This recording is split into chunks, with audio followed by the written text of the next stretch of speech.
बौद्ध साहित्य में जातक कथाओं का बहुत अधिक महत्व है। एक जातक कथा का नंबर है 440। इसका नाम है कर्ण जातक। कर्ण जो बोलते हैं पाली भाषा में बोलते हैं काला या साम रंग यानी कि श्याम रंग, मगर इसको अगर संस्कृत भाषा में हम देखेंगे तो कर्ण को बोला जाता है कृष्ण। क्योंकि आधा रे और शय पाली में नहीं होता, इसलिए ये संस्कृत शब्द है जो कर्ण का कृष्ण बनाया गया या कर्णा का कृष्ण बनाया गया। इसको साम बोलते हैं, साम का मतलब श्याम बोलते हैं। शय पाली में नहीं होता, मगर साम और श्याम एक ही मतलब होते हैं। जो काले लोग होते हैं भारत के उनको साम बोलते हैं, और जो काली महिला होती हैं ये सामा नाम से आती हैं। सामा का जिक्र आगे भी कई कथाओं में आएगा और साम का भी आएगा। जो काले लोगों की वेदनाएं होती हैं, जो शरीर के अंदर उन्हें अनुभूति होती है विपश्यना के समय, और जो उन्होंने देखी और भाली, उसको साम वेदनाएं बोलते हैं, यानी साम वेद या साम वेदनाएं बोलते हैं। ये काले लोगों के लिए वर्ड आता है। ये जितने भी काले लोग हैं ये अधिकतर अपने सर पे जंगली जानवरों के, क्योंकि ये मोरिय रहे हैं तो मोर के पंख लगाते हैं, और ये गायों को चराते हैं, इसलिए गायवंशी या गौवंशी भी होते हैं। और ये भिक्खुओं का, क्योंकि गौ को भिक्खु भी बोलते हैं, गौतम से गौ बना हुआ है, इसलिए भिक्खुओं के आसपास भी रहते हैं। अगर कोई गोविंदा है तो गोविंदा का मतलब है विंधन, विनंद। विनंद का मतलब, गौ विनंद का मतलब है, विनंद का मतलब होता है घेरा चारों तरफ। विनंद अगर कोई शब्द लगाता है और गौ का है यानी भिक्खुओं से घिरा हुआ है तो वो गौ विंदा हो जाएगा, विंदा हो जाएगा। ऐसे ही ये जो वृंदावन है शब्द है, वृंदावन शब्द का मतलब होता है विनंद वन। विनंद मतलब है जो चारों तरफ से घिरा हुआ वन हो, उसको विनंद वन बोलते हैं पाली के अंदर, या बाद में इसको संस्कृत भाषा के अंदर वृंदावन बोला गया। ये सारा का सारी जो जातक कथा है, इसका जो क्षेत्र है वो मथुरा और मथुरा के आसपास का है। आपने पहले जो वीडियो देखी है जिसमें गोवर्धन या गौवर्धन या गौ धमवर्धन यानी गौतम का जो धम है उसके बारे में, या जो आपने मथुरा, मौथेरा, माथेरा, मथेरा जो शब्द आपने देखे हैं वो सारे के सारे उसके अंदर दिए हुए हैं। या आपने गोरख देखी हो जिसमें गोरखा शब्द है या गोरखा शब्द है, वो सारे के सारे वहीं उसी क्षेत्र के हैं। क्योंकि वहां के लोग अपने सर के ऊपर मोर पंखी लगाते थे, और वो बेसिकली मौर्य और जो अहिर हैं वो एक ही फैमिली के लोग हैं, जिनको यदु बोलते हैं, वो दोनों एक ही हैं। बहुत पहले के अगर आप जाएंगे तो पाली के साहित्य में जो मौर्य शब्द है या जो मोर शब्द है और जो यदु शब्द तो मिलता नहीं, अहिर मिलता है, यानी अरिय मिलता है। अहिर का मतलब है जो अरथ हो जाते हैं, वो शब्द इसमें मिलता है। ये एक ही फैमिली के दोनों भाई भाई लोग रहे हैं, और उस समय इस क्षेत्र में चारों तरफ में इन लोगों ने बहुत ज्यादा शिक्षाएं हासिल की। जो अरथ होते हैं वो अहिर बने, वो शिक्षा का उच्चतम लेवल होता है, और मौर्य इसमें सबसे आगे रहे। इसलिए ये दोनों परिवार, दोनों वंशज लगभग आज की डेट में अलग हो, मगर उस समय ये एक ही फैमिली के लोग हुआ करते थे। कोई घटना रही होगी, वो घटना अगर खोजेंगे तो मिल जाएगी क्या घटना थी क्या नहीं थी। उस समय जो लोग वहां सीखते थे और जो सिखाया जाता था, जो काले लोग होते थे, साम लोग होते थे, वो विपश्यना शब्द नहीं था। यहां इस क्षेत्र में इसको योग बोलते हैं। योग माने होता है आसक्ति और अटैचमेंट। जैसे कहते हैं कि इसको लगा योग का रोग, आपने गाना सुना होगा, लगा योग का रोग। लगा योग का रोग का मतलब है कि इसे आसक्ति का रोग लग गया, अटैचमेंट का लग गया, राग का रोग लग गया, यानी कि इसे कुछ चीज चाहिए चाहिए चाहिए। चाहे वो किसी स्त्री का प्रेम है, चाहे किसी पुरुष का प्रेम है, चाहे उसे पैसे का प्रेम है, चाहे उसे पढ़ाई लिखाई का और विद्या का प्रेम है, या उसे खेत खलिहान में काम करने का बहुत ज्यादा राग लग गया है। अगर राग लग गया है तो वो आसक्ति हो गई, वो अटैचमेंट है, और उसको योग बोला जाता है। इस योग से मुक्ति दिलाने के लिए वहां बहुत ज्यादा क्लासें लगती थी, और आपने बहुत पहले पदों में पढ़ा होगा, क्योंकि हम पढ़ते थे जब 9th और 10th में थे, सूरदास के पद। उसमें कुछ जो वहां की महिलाएं थी जिनको गोपी बोलते थे। गोपी का मतलब है जो वहां गाय चराने वाले लोग हैं वो महिलाएं, या जो बौद्ध भिक्षुओं के परिवारों की महिलाएं हैं उनको गोपी बोलते थे। तो गोपी शिकायत करती हैं कि भाई अगर सिखाने वाले चले जाएंगे तो हमारा क्या होगा। तो उनको ऐसा बताया गया कि आप योग कीजिए। योग का मतलब है कि आप विपश्यना कीजिए, और योगक्षेम एक शब्द आता है पाली के अंदर। खेम माने होता है शांति रखना या सेफ्टी रखना, या बिल्कुल उसको जीरो करना, जो भी आपको असर है। और योगक्षेम का मतलब है कि जो आसक्ति हुई है उसको शांत करना, उसको खत्म करना या उससे मुक्ति पाना। ये योगक्षेम का एक शब्द आता है जो बहुत इंपॉर्टेंट है, क्योंकि वहां सारे क्षेत्र के अंदर योगक्षेम की जो शिक्षा है, यानी कि राग को घटाने की, शांत करने की शिक्षा चारों तरफ दी जाती थी। ऐसी शिक्षा के कारण ही जो मथुरा था वो बहुत बड़ी यूनिवर्सिटी बनी। आपने मथुरा का एक स्तूप देखा होगा, और अगर मथुरा आप जाएंगे तो वहां आपको एक नेशनल म्यूजियम मिलेगा जिसमें जगह जगह बुद्ध की पत्थर की मूर्तियां हैं। पत्थर की मूर्तियां वहां और भी बहुत हैं, अगर वहां खुदाई करेंगे तो मिल जाएंगी, कोई ऐसी बात नहीं है, क्योंकि बहुत अच्छा फर्टाइल था और वो लोग नागवंशी थे। आपने शेषनाग का नाम सुना होगा कि यमुना के अंदर एक शेषनाग की घटना थी। उस शेषनाग, क्योंकि शेषनाग 12 नागों में राजा रहे हैं, और ये अनंतनाग से फैमिली चली है जो चारों तरफ बिखरी है और चारों तरफ आई है। तो शेषनाग का यहाँ वर्चस्व रहा और यहाँ उन्होंने राज किया, तो इसलिए उनका नाम आता है। तो इससे पता चलता है कि वो काले जो लोग थे वो सारे के सारे नागवंशी लोग थे, जो बुद्ध की विचारधारा या बुद्ध की एजुकेशन से अपने आप को योग सीखा करते थे। और योग का मतलब है कि योगक्षेम, यानी कि अपने रागों को शांत करने के लिए।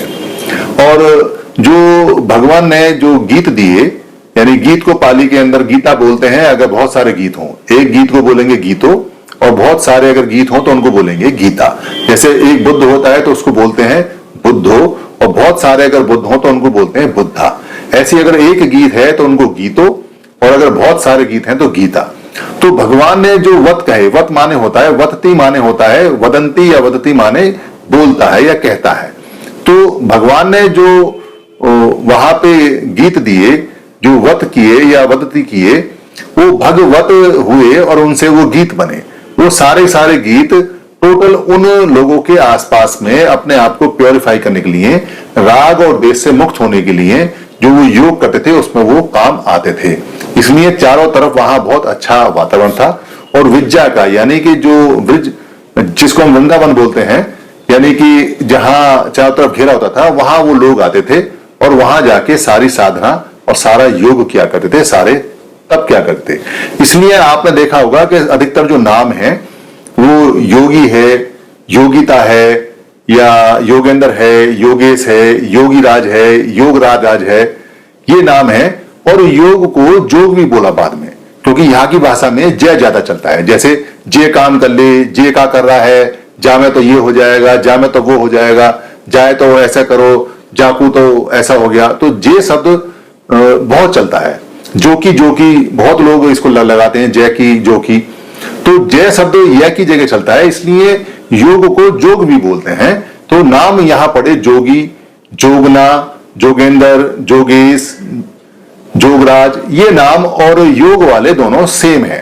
पाली में जय शब्द नहीं मिलता, योग मिलता है, मगर यहाँ की लोकल भाषा में जय का जय बना दिया, इसलिए यहाँ योग को जोग भी बोला जाता है। जैसे आपने गाना सुना होगा जोगी जी, आपने सुना होगा जोगी जी। तो ये जोगी जी वाले जितने गाने हैं ये सारे यही के लोक गीतों में चलने वाले गाने हैं। एक बात और है, उस क्षेत्र में पुरुषों की जो हेला वाला दिन होता है, जिस दिन होली होती है, उस दिन पिटाई भी होती है।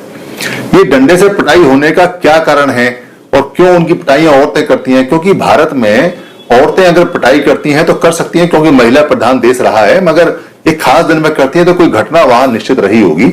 अगर साहित्य खंगालेंगे तो घटना का जिक्र आपको मिलेगा कि वो होली खेलने के बहाने उनकी डंडों से पिटाई क्यों कर रही हैं, ऐसा कौन सा काम उन्होंने किया जो कि उनकी वहां पिटाई हर साल हो रही है। और जैसे उपोषित होता है, उपोषित 4 बार होता है भारत के अंदर, और उपोषित एक 8वीं को होता है, यानी अष्टमी को होता है। 2 अष्टमी आती हैं, एक अमावस को होता है और एक पूर्णमासी को होता है। महीने में 4 बार उपोषित होता है। उपोषित में वारित रहते हैं, यानी कि वारित नियमों का पालन करते हैं, जो व्रत रहने के नियम है। व्रत का मतलब है कि 5 चीजों से वारित रहेंगे, बिल्कुल अलग रहेंगे। इसमें चोरी नहीं करना है, व्यभिचार नहीं करना है, हत्या नहीं करनी है, झूठ नहीं बोलना है, ये और सुरा मेर मज्जा से पमाद उठाना, यानी कि नशे और नशे के पदार्थों से अलग रहना है। इसके अलावा 3 नियम और भी होते हैं कि ऊंची सैया पे नहीं सोना है, और एक नियम आता है कि कोई अगर चंदन वंदन का लेप है या कोई तेल वगैरह का लेप है तो वो लेप नहीं लगाना है, कोई आभूषण नहीं पहनना है। इस तरह के 8 नियम होते हैं, इनको 8 वारित नियम बोलते हैं। 8 वारित नियम का पालन किया जाता है जब भी अष्टमी होती है। वहां उस क्षेत्र के आसपास में आप जाएंगे तो आपको एक पाली खेरा गांव का नाम मिलेगा। पाली खेरा का मतलब है पाली थेरा, यानी कि वहां पाली चलती है, पाली सिखाई जाती है, और पाली थेरा पाली खेड़ा का नाम पाली खेरा पड़ा। एक वहां जाएंगे तो नीचे एक गांव मिलेगा पंचारी नाम का। पंचारी का मतलब है पंचशील की चर्या, यानी जो पंचशील है उसकी चर्या, इसलिए उस गांव का नाम पंचारी पड़ा। थोड़ा आगे जाएंगे तो एक गांव का नाम है नांगला। नांगला का मतलब है जहां नाग लोग रहते हैं, और ये नांगला, पंचारी और ये पाली खेड़ा, ये सब इस बात के बहुत पुराने सबूत हैं कि यहाँ बहुत पहले पाली पढ़ाई जाती थी। यहाँ बहुत ज्यादा जो थेरा लोग थे, थेरी लोग थे, वो रह रहते थे, और यहाँ पंचारी का मतलब है कि पंचशील की यहाँ चर्या चलती रहती थी। ये बहुत छोटी छोटी बातें हैं जो ये बताती हैं कि ये क्षेत्र कितना विशाल एजुकेशन का रहा, और मथुरा यूनिवर्सिटी पूरे नॉर्थ में सबसे ज्यादा फेमस यूनिवर्सिटी और सबसे अच्छी ज्यादा यूनिवर्सिटी रही। एक शब्द आपने सुना होगा, खासतौर से जो कबीरपंथी लोग हैं उनमें बहुत सारे लोग मोथेरा हैं। मोथेरा मोथेरा कई बार ऐसा आभास देता है कि जैसे ये कहता है ये तो बड़ा मोथेरा है।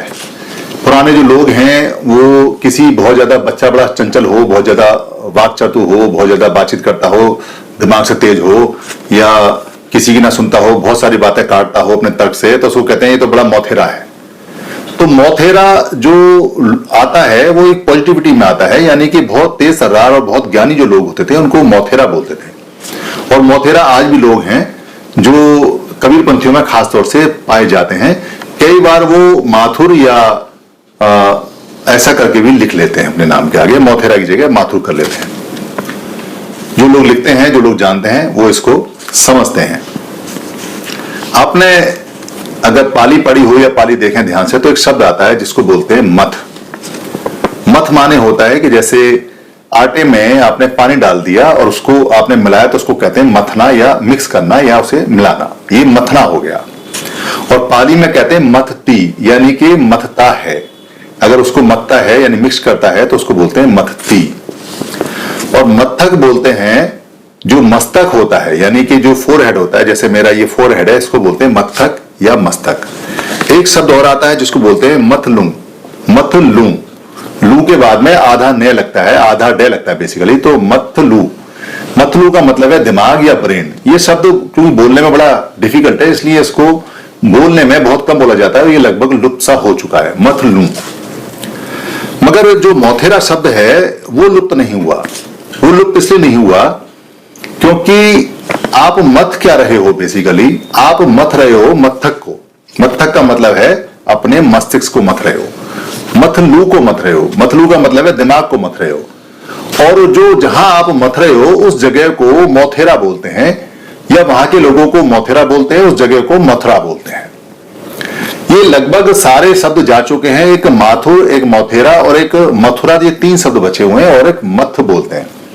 मथ का बन गया मत्थु। पुराने समय में ये मत्थु होता था जो मथ बन गया, यानी कि आपने दही को मथा और दही मथने के बाद जब उसका पानी निकाल दिया, उसमें से लोनी बाहर निकाल दी, तो जो लोनी बची और जो मट्ठा बची उसको बोला आपने मत्थु, यानी वेस्ट फेंक दिया आपने, और जो सार रह गया उसका मत्थु बोलते हैं।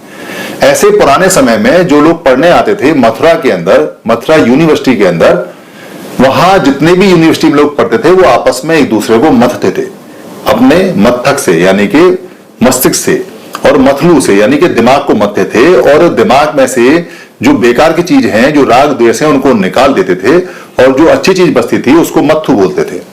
इन मत्थुओं को बाद में मोथेरा बोला गया और मथुरा नाम वहां से पड़ा हुआ है। ये मथुरा के अंदर एक नेशनल म्यूजियम है, एक राष्ट्रीय संग्रहालय है। अगर आप उस राष्ट्रीय संग्रहालय में जाएंगे तो आप वहां पाएंगे कि वहां बुद्ध की यूनिवर्सिटी के समय की, जो बुद्ध के बाद यूनिवर्सिटी बनी, जो वहां महाथेराओं ने बनाई, वो यूनिवर्सिटी में बहुत सारी बुद्ध की स्टैचू वहां रखी हुई हैं।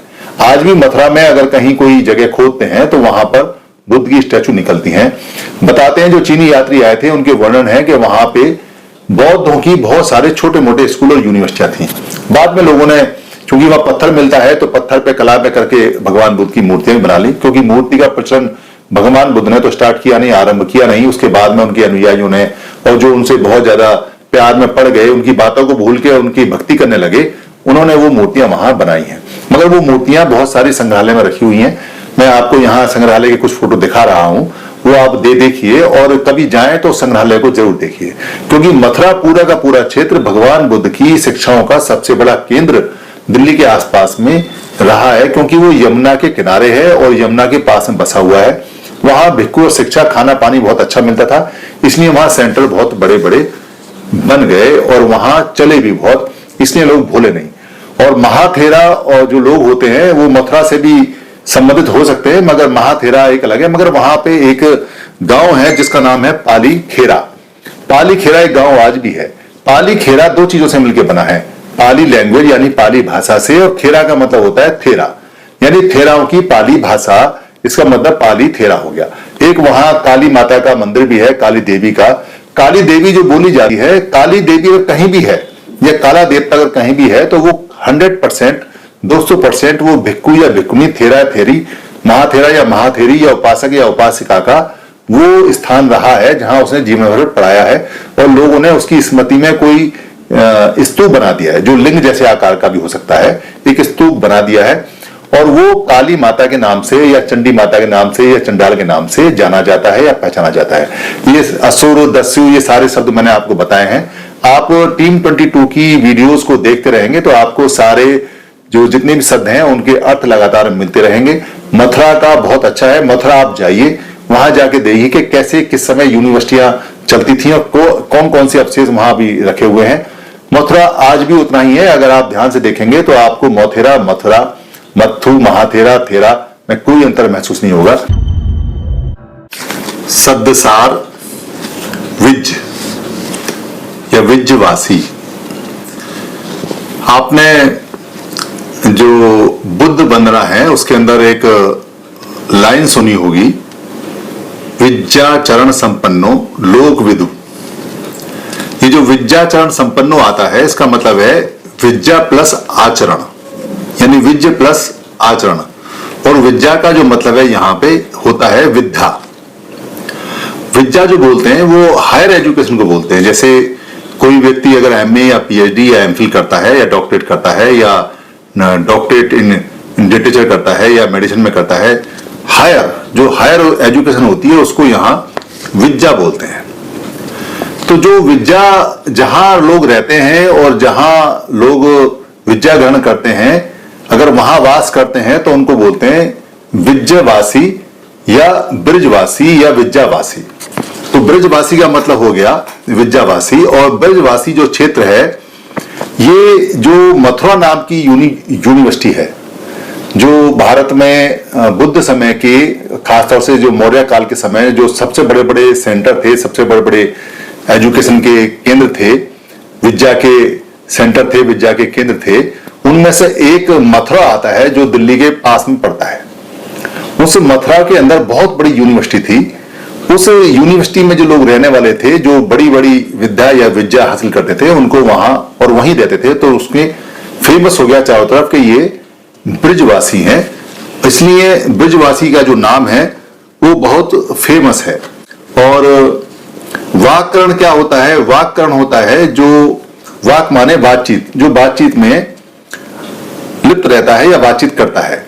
और वाक्य विहारी क्या होता है? वाक्य विहारी यानी कि वाक करने वाला ऐसा व्यक्ति जो ब्रह्म विहार में रहे या बिहार का हो, यानी कि किसी बिहार में रहने वाला हो। जैसे जितने भी आराम या बिहार बनाए बाद में, जिसमें भिक्खु लोग रहते थे और भिक्खु लोग उसमें विद्या हासिल करते थे, तो भिक्खुओं को वाक बिहारी भी बोला करते थे, यानी वाक्य बिहारी भी बोला करते थे, और वो बिहार करते थे और बिहार में रहते थे।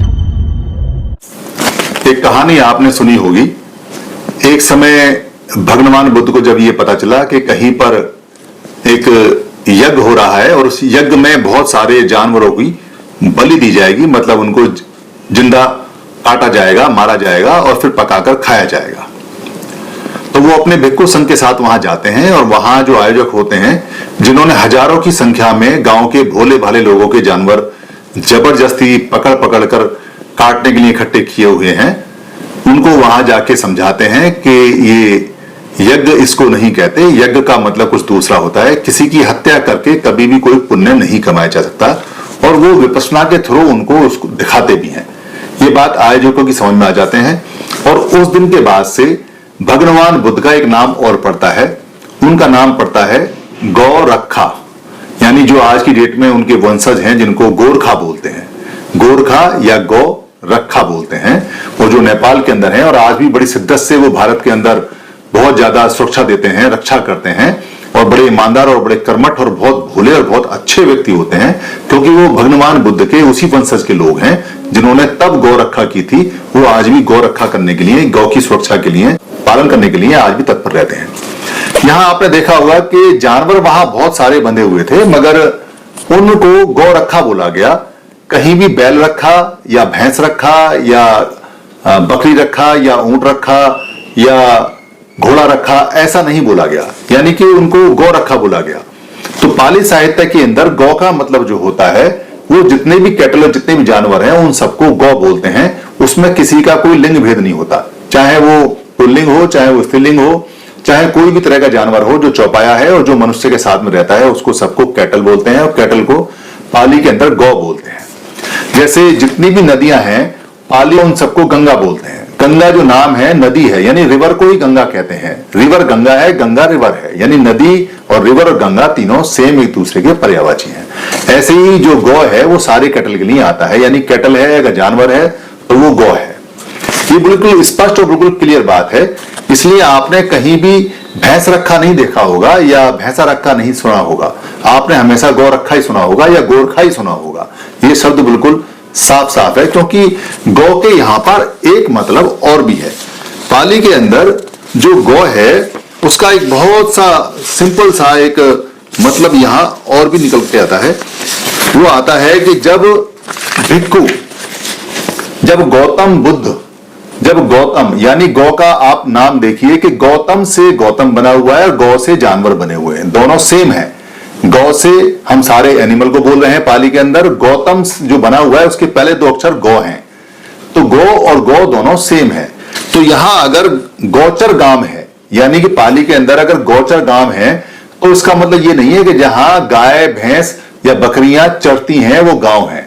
गौचर का मतलब है जहां भिक्खु या बुद्ध चारिका करते हैं, गांव में भिक्षाटन के लिए जाते हैं, उसको गौचर गांव बोलते हैं। तो गौचर का मतलब होता है भिक्षाटन और यहां गौ का मतलब होता है भिक्खु। और अगर यहां कहेंगे कि गौ वाला यानी ग्वाला या गाय वाला, तो इसका मतलब होता है कि जो गाय चराने जाता है उसको गौ वाला बोलते हैं। और गोकुल यहां दोनों के लिए आता है, यानी कि भिक्खुओं का भी कुल है, गौतम का भी कुल है, और जो गाय चराने वाले लोग हैं, कैटल चराने वाले लोग हैं, भैंस चराने वाले लोग हैं, घोड़े चराने वाले लोग हैं, हाथी चराने वाले लोग हैं, जितने भी कैटल चलाने वाले लोग हैं उनको भी गोकुल बोला जाते हैं, उनके कुल को भी।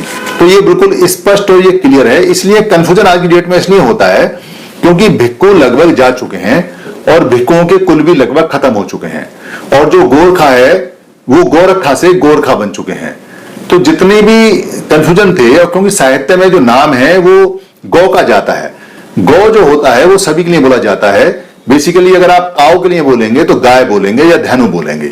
गौ बछड़े के लिए भी आता है, गौ भैंसे के लिए भी आता है, गौ भैंसिया के लिए भी आता है, गौ बछड़े के लिए भी आता है। और पाली के अंदर एक शब्द और है जिसको महिष बोलते हैं। महिष पुल्लिंग शब्द है, महिष का मतलब भी कैटल ही होता है, ये दूसरा इसका शब्द है, मगर ये साउथ में ज्यादा चलता है। आपने अगर कटप्पा की पिक्चर देखी होगी, आपने देखा होगा कटप्पा को किसने मारा, जो बाहुबली पिक्चर थी, उसमें महिष्मीति करके एक शब्द बार बार आता है, महिष्मीति। आपने महिषासुर सुना होगा, तो महिष्मीति और महिषासुर और महिष, ये जो महिष है ये उधर के जो ब्लैक लोग हैं, क्योंकि काऊ का और भैंस का या गाय का जो रंग है या घोड़े का रंग है या जानवरों का रंग है या मनुष्य का रंग है, ये रंग पर्वत पर ठंड में सफेद होते हैं। और जैसे जैसे गर्मी बढ़ती जाती है वैसे वैसे सभी जानवरों के, मनुष्य से लेकर सभी जानवरों के रंग डार्क होते चले जाते हैं। इनमें कोई गौ या गाय या भैंस भी अपवाद नहीं है।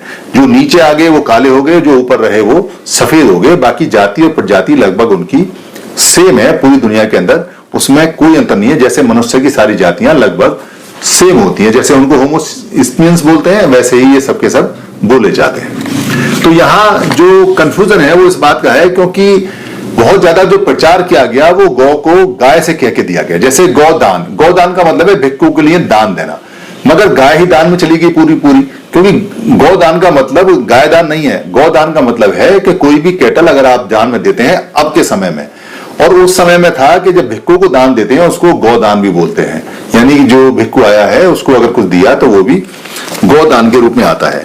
और गौ भूमि वो होती है जहां बहुत सारे भिक्खु रहते हैं, यानी बहुत सारे भिक्खु रहते हैं, उसको गौ भूमि बोलते हैं, बिहार बोलते हैं। और बहुत सारे गौ यानी कैटल रहते हैं, उसको भी गौ भूमि बोलते हैं। गौधूलि क्या होती है? गौधूलि वो होती है जब भिक्खु संघ बहुत चलता था तो भिक्खु संघ के पैरों से चलने से जो धूल उठती थी उसको गौधूलि बोलते हैं। और जो कैटल चलते हैं उनके पैरों से धूल उठती है उसको भी गौधूलि बोलते हैं। तो दोनों ही गौधूलि हैं, दोनों ही के मतलब में सेम आता है, मगर चूंकि भिक्खु बहुत आराम से चलते हैं इसलिए उनकी धूली बड़ी ना के बराबर होती है, और गाय बहुत ज्यादा, इसलिए गाय और भैंस या बकरी या ऊंट या घोड़े इनकी गौधूली बहुत ऊपर जाती है। तो गौड़ वो इंपॉर्टेंट होगी, बाकी गौड़ होती चली गई। आपने देखा होगा एक गोठवाल होते हैं, गोठवाल आज की डेट में राजस्थान में लोग होते हैं। गोठवाल को ऐसा कह सकते हैं कि जैसे दिखाई देता है जैसे गाय यानी गौ को या जानवरों को पालने वाले हैं। गो अठवाल है बेसिकली शब्द। अठ का मतलब है जो आठांगिक मार्ग पे, 8 अंगों वाले मार्ग पे, अष्टांगिक मार्ग पे चलने वाले लोग हैं, जो भिक्खुओं के वंशजों के परिवार से आए हुए लोग हैं। जैसे एक परिवार में अगर मेरे परिवार में कोई चला गया, भिक्खु बन गया और वो अष्टांगिक मार्ग पे चल रहा है, तो मैं उसके परिवार का एक मेंबर हो गया, तो ये फ्री में मुझे एक गोत्र मिल गया कि मैं अष्टांगिक मार्ग वाला, तो गोपाल हो गया। यानी कि मैं अष्टांगिक मार्ग पे चला भी नहीं, मगर मैं मेरे परिवार से जो भिक्खु गया उस भिक्खु की प्रशंसा में मुझे भी लोग गोठवाल के कहने लगे, यानी अठवाल कहने लगे। एक शब्द है गोबर गणेश। गोबर गणेश बड़े कमाल का शब्द है। गोबर गणेश से अगर आप जाएंगे तो ऐसा लगेगा जैसे किस गाय ने गोबर कर दिया और हम किसी आदमी को कहते हैं कि ये गोबर गणेश है, उस टट्टी की तरह है, इसमें कुछ नहीं पता है। पहले गोबर गणेश को देखते हैं क्या है। गोवर गणेश, ये बर नहीं है, क्योंकि अगर गोबर से टट्टी होती और गाय की टट्टी होती तो भैंस की टट्टी को क्या बोलते हैं? भैंस बर गणेश ऐसा नाम आता है, या भैंस वर। ऊंट को क्या बोलते? ऊंट बर। या बकरी को क्या बोलते? बकरी बर। हाथी को क्या बोलते? हाथी बर। मगर यह सबकी लीद को, सबकी ही टट्टी को, सबकी गोबर बोला जाता है। इसका मतलब है कि गोबर कैटल को ही बोला जाता है, जानवर को ही बोला जाता है। गोबर यानी किसने मल किया है, मगर यहां गोबर का मतलब मल से नहीं है। यहां गोबर का मतलब है गोवर, यानी कि जो भिक्खु, गो माने भिक्खु और वर माने श्रेष्ठ, जो सबसे श्रेष्ठ है, यानी भिक्खुओं में जो सबसे श्रेष्ठ है। और सबसे श्रेष्ठ कौन है? भगवान बुद्ध सबसे श्रेष्ठ हैं। और गण एस का मतलब होता है, गण माने होता है व्यक्तियों या व्यक्तियों का समूह। जो हम लोग होते हैं उनको गण बोलते हैं। जैसे गणतंत्र है, भारत क्या है? गणतंत्र, यानी कि जितने भी लोग हैं उनके समूह का तंत्र है।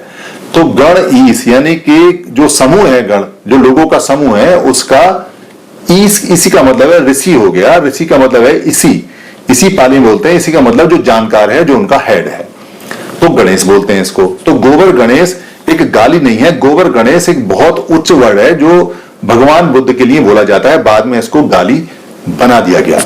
एक शब्द और आएगा जो आएगा गोवर्धन पर्वत। गोवर्धन पर्वत जो शब्द है आज की डेट में जो मान्यता है वो ये है कि मथुरा के पास में एक 8 किलोमीटर लंबा और 100 मीटर ऊंचा एक नेचुरल पहाड़ है। ये पहाड़ अरावली पर्वत श्रृंखला का लास्ट पहाड़ है जो इधर आया हुआ है। जो पहाड़ धीरे धीरे खत्म होते जाते हैं वहां ये लास्ट पहाड़ मिलता है।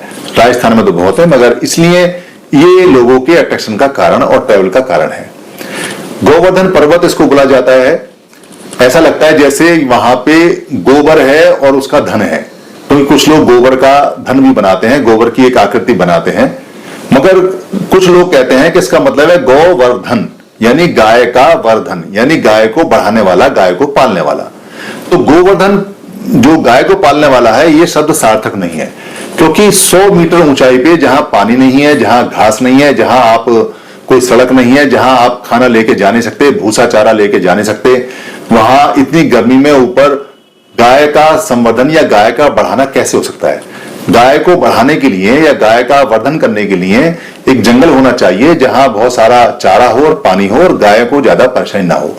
तो ये पर्वत इस शब्द को सार्थक नहीं करता। इसका मतलब ये गौवर्धन का मतलब गाय को बढ़ाने वाला, गाय का वर्धन करने वाला पर्वत नहीं है।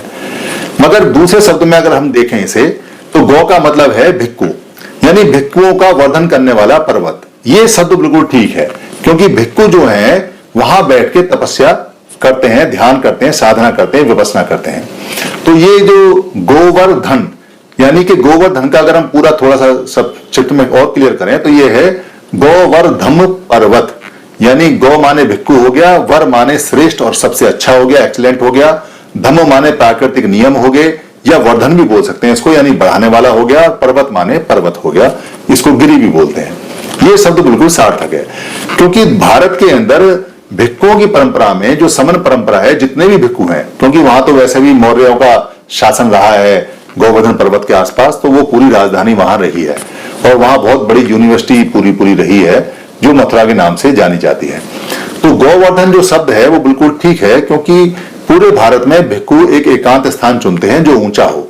जितने भी भारत में पर्वत हैं, जहां रहने लायक पर्वत हैं, उन सब पे भिक्खुओं ने स्कूल और कॉलेज और यूनिवर्सिटियां बनाए हैं और वहां पे जाके उन्होंने संवर्धन किया है, धम्म का संवर्धन, यानी कि उनको बढ़ाया है, वर्धन किया है, वर्धन किया है, उसको बढ़ाया है। ये शब्द बिल्कुल क्लियर और बिल्कुल स्पष्ट है। इसलिए जो गौ शब्द है, गौ शब्द में कहीं भी कंफ्यूज ना हो। गौ के दो मीनिंग है, एक है कैटल, यानी सब तरह के चाल बिल्कुल स्पष्ट और क्लियर है। गौ माने भिक्खु भी होता है, यानी कि जो जानकार होता है, और गौ माने कैटल भी होता है, जिसमें गाय भैंस भी आती हैं। और भैंस शब्द पाली का नहीं है, क्योंकि भैंस और भैंसा जो शब्द है वो बहुत बाद में आए हैं। भैंस में दो मात्राएं होती हैं, इसलिए भैंस पाली का नहीं है। मगर भैंस यहाँ जो नीचे का जानवर है वो बड़ा फेमस है। वो इसलिए फेमस है क्योंकि उसके बहुत सारे मुहावरे आपने देखे होंगे, जैसे गई भैंस पानी में, या कहते हैं कि भैंस के आगे बीन बजाना, या जिसकी लाठी उसकी भैंस। और जैसे कहते हैं कि भैंस पूंछ उठाएगी तो गोबर ही करेगी, यानी कि गाना नहीं गाएगी। अब आप ये देखिए कि भैंस पूंछ उठाएगी तो गोबर ही करेगी, जबकि गौ यहां जो लोगों की जानकारी में है वो गाय है। तो गाय गोबर करेगी तो भैंस क्या करेगी? भैंस बर करेगी, मगर भैंस बर नहीं करती है, वो भी गोबर करती है। इसका मतलब गौ जो शब्द है वो सभी कैटल, सभी जानवर के लिए आता है, इसलिए कंफ्यूज ना हो। और भगवान बुद्ध और उनके अनुयायी दुनिया के सबसे बड़े गौ रक्षक और गौ रक्षक रहे हैं। वो आज भी हैं, पहले भी थे, और उन्हीं से गाय बची हैं, उन्हीं से कैटल बची हैं, उन्हीं के नाम ये तगमा है। और इसलिए उनके बहुत सारे लोगों को गोरखा या गौरखा बोला जाता है। धन्यवाद। तो प्रश्न आया है, बड़ा वाजिब प्रश्न है और बहुत ही बुद्धिजीवी, कह सकता हूं कि 2-3 बुद्धिजीवी लोगों की तरफ से आया है। कहते हैं कि आपकी हर बात पाली पे आकर रुकती है, पहली बात तो ये है। और दूसरा ये है कि आप ने जितने भी फेस्टिवल बताए हैं टीम 22 की वीडियोस में, लगभग सारे ही भारत के फेस्टिवल, कुछ को छोड़कर, वो सभी मूल निवासियों के फेस्टिवल आपने, यानी जो उत्सव हैं, जो उत्सव के या जो जिसको त्योहार बोलते हैं या फेस्टिवल बोलते हैं, वो सारे के सारे ही आपने ये सिद्ध कर दिए कि वो पाली से बने हुए हैं और भारत के मूल निवासियों के हैं। कुछ मुझे उनका ऐतराज सा लगा और यहाँ ये जवाब देना इसलिए जरूरी है क्योंकि वीडियोस काफी लोग देख रहे हैं और आगे शेयर भी कर रहे हैं, तो कोई संशय ना रहे, कोई भ्रम ना रहे तो ज्यादा अच्छा है। क्योंकि अगर भ्रम है तो उसको दूर होना चाहिए। कोई भी आक्रमता या कोई भी इन्वेडर या कोई भी लड़ाका या कोई भी योद्धा, या जब भारत के लोग भी अगर कहीं युद्ध करने जाएंगे, या भारत में जो लोग युद्ध करने के लिए आए और यहां आके रहे या बसे, ये एक ध्यान देने वाली, बहुत ध्यान देने वाली बात है कि जब आदमी युद्ध करने जाता है तो अपने साथ में अपनी स्त्रियां लेकर नहीं जाता। ये बात सब जानते हैं। तो दूसरी बात ये भी सत्य है कि कोई भी युद्ध करने वाला अपने साथ अपने फेस्टिवल लेकर नहीं जाता। फेस्टिवल हमेशा, त्योहार या उत्सव हमेशा बहुत सालों में विकसित होते हैं और वहीं विकसित होते हैं जहां लोग रहते हैं, यानी लोगों का जो समूह जहां रहता है उसका कोई ना कोई कारण है। जैसे भारत में जितने भी फेस्टिवल हैं वो मोस्टली कृषि प्रधान है, या तो फसल बोई जा रही है, या फसल कट रही है, या फसल पक रही है, या फसल आने वाली है, या फसल आ चुकी है। सारे जितने भी फेस्टिवल हैं वो लगभग फार्मिंग के ऊपर, किसानों के ऊपर, खेती के ऊपर बने हुए हैं, क्योंकि यहाँ के सारे लोग खेतिये थे। खेतिया का बाद में आधा के और खे को छह बनाया गया तो क्षेत्रीय बोला गया। तो जितने फार्मर हैं, खेतीय लोग हैं, उन सबके फेस्टिवल हैं। और वो लोग तो बाहर गए नहीं इंडिया से, बाहर के लोग यहां आए तो आने के बाद में यहीं के फेस्टिवलों को उन्होंने या तो अपना नाम दिया, या उस पर अपनी मोहर लगाई, या उसमें वो शामिल हो गए, या उसको थोड़ा सा चेंज किया, या उसमें कुछ अपना मिक्स किया, या उसका थोड़ा सा हिस्सा भुला दिया, कुछ भी किया, मगर फेस्टिवल यहीं के हैं। फेस्टिवल कभी बाहर के नहीं होते। भारत के लोग जब युद्ध करने जाएंगे और सपोज अगर वो कल को अमेरिका पे कब्जा कर लें, तो अमेरिका में जो ईस्टर बनता है, या अमेरिका में जो गुड फ्राइडे बनता है, या अमेरिका में जो क्रिसमस बनता है, क्योंकि अधिकतर जनसंख्या लोग तो अमेरिकन लोग ही रहेगी, भारत के लोग तो मुट्ठी भर जाएंगे। पूरा भारत उठ के तो जाएगा नहीं अमेरिका पे कब्जा करने के लिए या लड़ने के लिए। तो वहां अगर भारत ने रूल भी कर लिया तो जो ईस्टर है, जो क्रिश्चियन है, वहां के लोग तो मनाएंगे। हाँ, ये हो सकता है कि वहां शासक अगर भारत हो जाए और वो कहे कि अब जो क्रिसमस बनेगा उसमें पटाखे भी छूटेंगे, या अब जो ईस्टर बनेगा उसमें हलवा पूड़ी भी चलेगा, या अब जो क्या बोलते हैं गुड फ्राइडे बनेगा तो उसके अंदर रंग खिला जाएगा। ये हो सकता है चेंज, मगर वहां का मूल फेस्टिवल नहीं होगा। तो इसलिए फेस्टिवल मूल पाली के अंदर छुपे हुए हैं। जब हम वीडियोस बनाते हैं तो इस वीडियोस की बाकायदा बहुत सारा अनुसंधान करने के बाद बनाते हैं, और पाली क्या बोल रही है हम वो बताते हैं। हम क्या बोल रहे हैं हम ये नहीं बताते। बेसिकली हमारे पास में और कोई भाषा है भी नहीं। हिंदी जितनी भी भाषा है, हिंदी का तो शब्द भी बहुत बाद में आया है, तो हिंदी को ही पाली है। भारत की जितनी भाषा है वो पाली है। वो पाली किस लिए है और क्यों है? क्योंकि एक बहुत बुद्धिमान व्यक्ति का हमारे पास में फोन आया, उन्होंने कहा कि जी पाली तो मगध के थोड़े से एरिया में थी, इसको मगधी बोला करते थे। वो बिल्कुल ठीक करें, पाली बहुत छोटे से हिस्से में थी, इसका पुराना नाम मगधी था, और उससे भी इसका पुराना नाम था जो राजा प्रसन्नजीत के नाम से थी, उसके नाम से ही बोली जाती। तो जो मगधी है यानी मगध की है, और मगध से पहले जो उसका जो पूरा क्षेत्र है वहां की ये नाम से जानी जाती है। मगर बाद में अशोक के समय में तो ये ईरान तक चली गई, उधर बर्मा तक चली गई। तो आप ये सोचिए कि जब राजा की भाषा, जब राजा आता है तो वो अपनी भाषा का भी विस्तार करता है, और ये पूरे भारत में फैल गई। जैसे इंग्लिश जो लोग थे, जो अंग्रेज लोग थे, जब वो पूरी दुनिया में आए तो उन्होंने अंग्रेजी फैला दी। जैसे अरब लोग भारत में आए और भारत में आकर उन्होंने राज किया तो यहाँ अरबी फैला दी। अरबी की बाद में उर्दू बनी। उर्दू और पाली लगभग मिक्स है, पाली को और अरबी को मिक्स करके उर्दू बनाया गया जो यहाँ की भाषा है। तो इसलिए जो टोटल जो भाषा है वो पाली ही है, और हिंदी अधिकतर पाली है। हिंदी में कुछ वर्ड इंग्लिश के हैं, कुछ वर्ड अरबी के हैं, कुछ वर्ड कहीं और के भी हैं, मगर मूल जो है इसका और जो पैटर्न इसका चलता है वो पाली पे चलता है, क्योंकि पाली प्राकृतिक भाषा थी। इसलिए कोई भी जानकार, कोई भी ऐसा व्यक्ति जो कभी भी भाषा को खोलेगा या देखेगा या खोदेगा, या जो वो खुद भी बोल रहा है, तो वो लास्ट में जानेगा कि ये पाली ही है।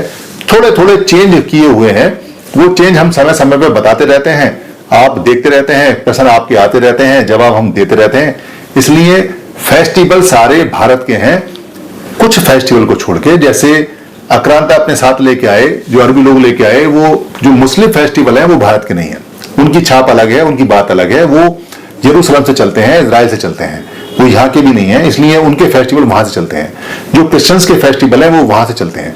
कुछ फेस्टिवल बाद में डेवलप हुए हैं, पाली के बाद में। जैसे सिख जो है, सिखिज्म के जो फेस्टिवल हैं, गुरु नानक के हैं, या कबीर की छुट्टी हो प्रचारक हुए हैं उनकी होती है, वो बाद के हैं। तो इसलिए ये चलते रहते हैं। इसका कहीं कोई ना ही बुरा मानना चाहिए, ना ही इसका अच्छा मानना चाहिए। हाँ, तर्क पे जरूर कसना चाहिए, और तर्क पे कस के देखिए कि फेस्टिवल कौन से यहाँ के हैं और कौन से फेस्टिवल बाहर के हैं। आपके फेस्टिवल अगर आपको वापस मिल रहे हैं तो अच्छी बात है। आपको लगता है कि आपको नहीं चाहिए तो मत लीजिए, अच्छी बात है। आपको लगता है कि ये मत ठीक नहीं है तो कोई बात नहीं। कुछ लोगों को ये मत अच्छा लगता है तो उनके लिए ठीक है। हमारा मकसद जानकारी देने का है। हम जानकारी देते हैं, आप कैसे इस्तेमाल करते हैं ये आपके ऊपर है।